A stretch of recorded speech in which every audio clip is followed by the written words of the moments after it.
ata s'janë të manipuluar nga askush. Ata janë populli i TikTokut.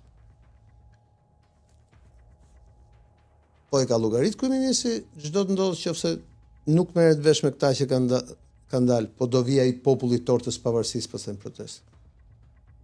Kujtohet torta pavarësisë. E kur vija i populli i tortës pavarësisë, nga Laknasi, nga Kamza, nga Paskuqani, nga Mjerimi, pastaj ata si kthen dot më mbrapsht. As me policë, as me ushtri.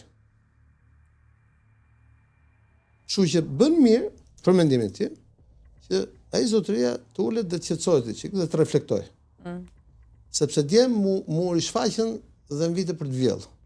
Pamjet e vitit 1990.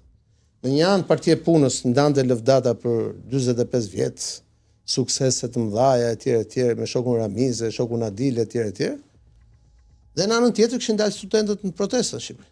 Se kemi qenë këtu. Shumë u shfaqdje. Partia Socialiste e mbyllur në një pallat të mbyllur që ndante ca certifikata disa udhëheqësve të vjetër dhe që duar trokisin gjithë.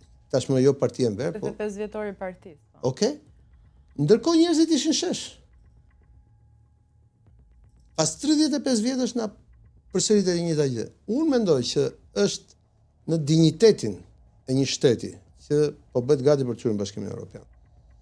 Në dinjitetin e një klase politike që ka qeverisur këta njerëz për 35 vjet. Ti dëgjoj dhe të reflektojnë raport me çfarë thotë shesh.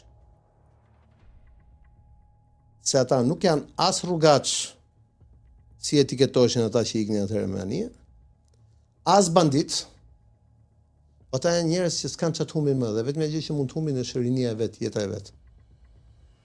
Dhe ata nuk i kërcënon dot më, as me polici private se i doli frika, as me polici të shtetit, as me bandit, me asgjë. Ata janë ata njerëzit që studiojnë, mbarojnë familjet e tyre lodhe dhe pastaj nuk gjejnë dot punë dhe fillojnë punë në një call center.